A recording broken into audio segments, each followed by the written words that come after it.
Assalamualaikum warahmatullahi wabarakatuh. Selamat pagi anak-anak smart semua. Hai. Apa kabar kalian hari ini? Tentunya dalam keadaan baik dan dalam keadaan sehat, tidak kurang satu apapun. Begitu juga dengan keadaan Bapak. Alhamdulillah, kita patut bersyukur masih dapat bersilaturahmi.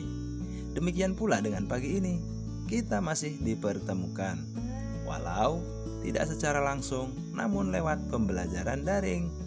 Meski demikian, tetap harus kita syukuri karena kita masih dapat melaksanakan pembelajaran. Baiklah, sebelum mengikuti pembelajaran daring, jangan lupa untuk membantu orang tua ya, anak-anak smart. Oke, kita lanjutkan kembali pembelajarannya ya.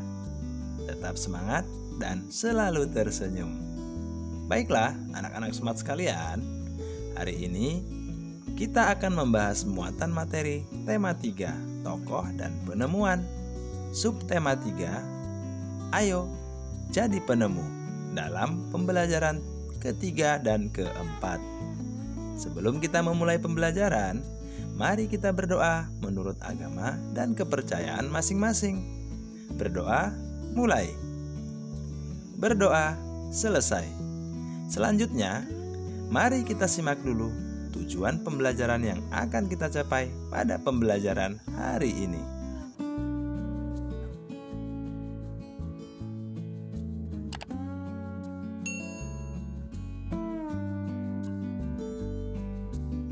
Nah, itulah tujuan pembelajaran yang akan kita capai pada kesempatan kali ini.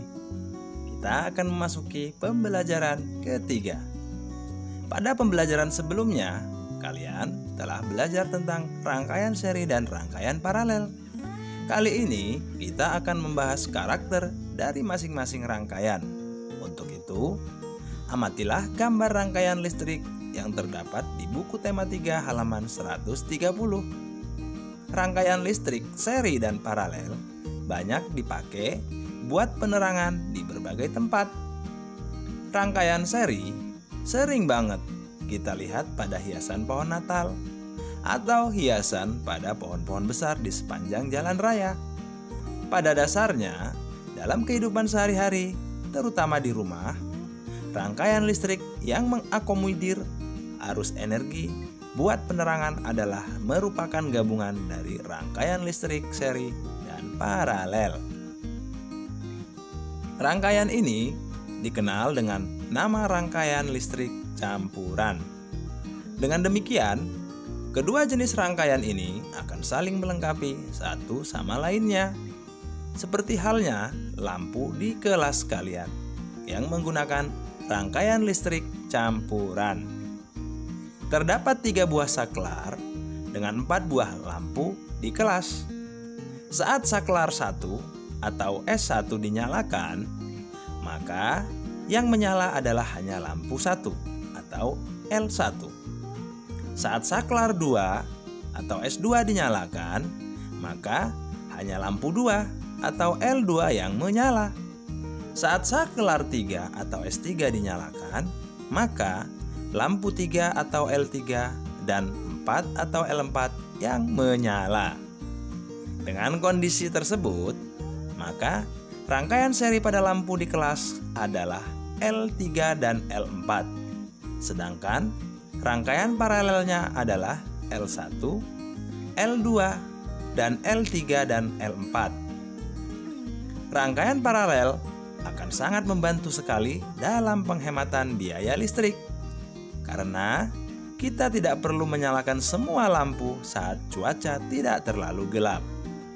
Kita hanya perlu untuk dapat menyalakan lampu sesuai kebutuhan.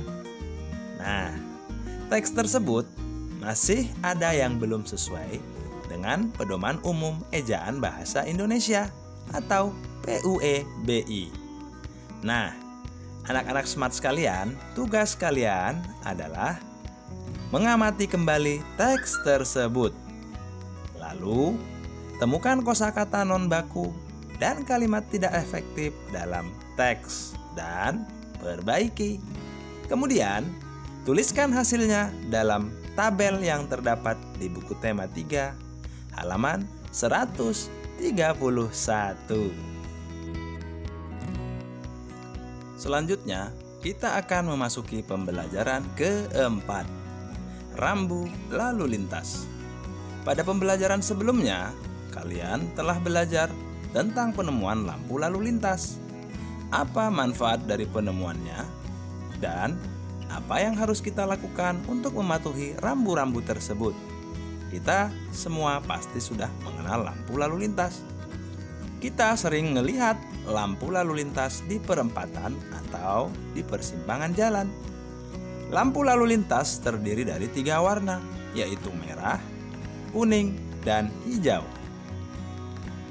Tahukah kalian siapa yang nemuin lampu lalu lintas?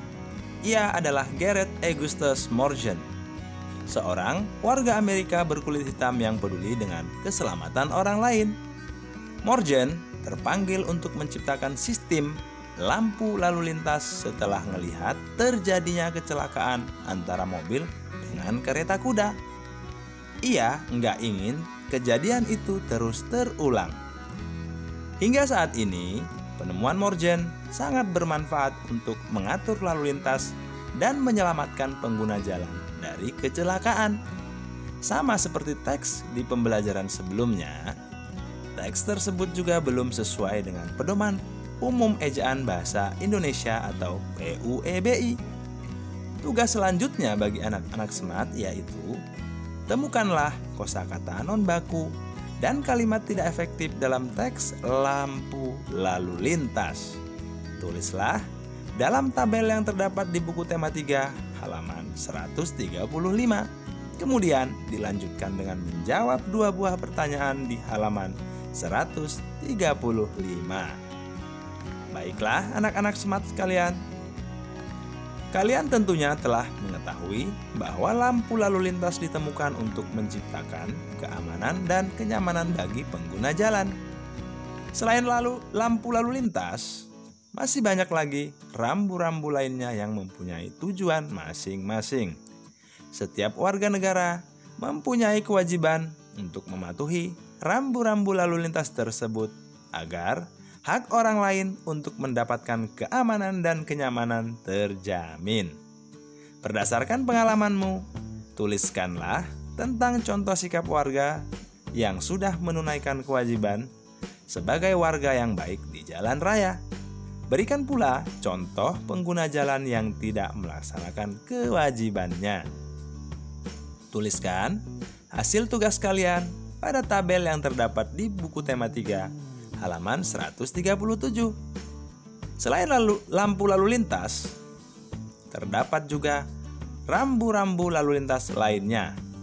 Amati rambu-rambu berikut ini.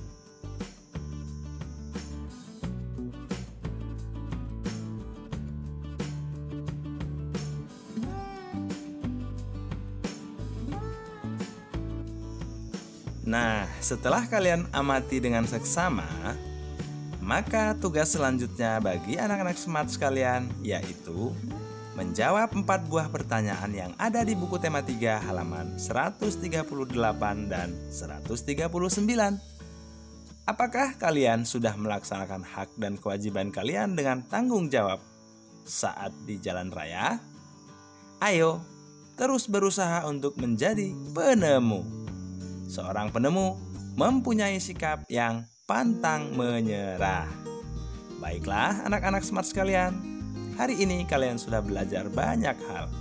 Antara lain, mengidentifikasi ciri-ciri kosakata baku pada teks eksplanasi ilmiah tentang ayo menjadi penemu dengan benar dan menulis informasi penting dari teks eksplanasi ilmiah yang dibaca tentang ayo menjadi penemu dengan menggunakan kalimat efektif dan kosakata baku dengan sistematis.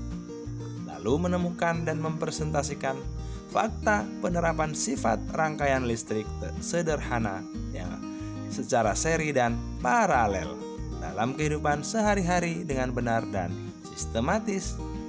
Kemudian menyebutkan contoh-contoh tindakan yang menunjukkan tanggung jawab atas hak dan kewajiban dalam kehidupan sehari-hari dengan benar dan menceritakan pengalaman diri bertanggung jawab atas hak dan kewajiban dengan terperinci. Demikianlah materi hari ini yang dapat Bapak sampaikan untuk anak-anak smart di rumah. Semoga materi yang Bapak berikan dapat bermanfaat untuk kalian. Tetap belajar dan selalu jaga kesehatan. Dan jangan lupa untuk selalu beribadah serta berdoa. Dan patuh serta taatlah terhadap kedua orang tua, karena ridho dan restu orang tua akan selalu mengantarkan kita pada keberhasilan dan kesuksesan. Akhir kata, billahi taufiq wal hidayah. Wassalamualaikum warahmatullahi wabarakatuh.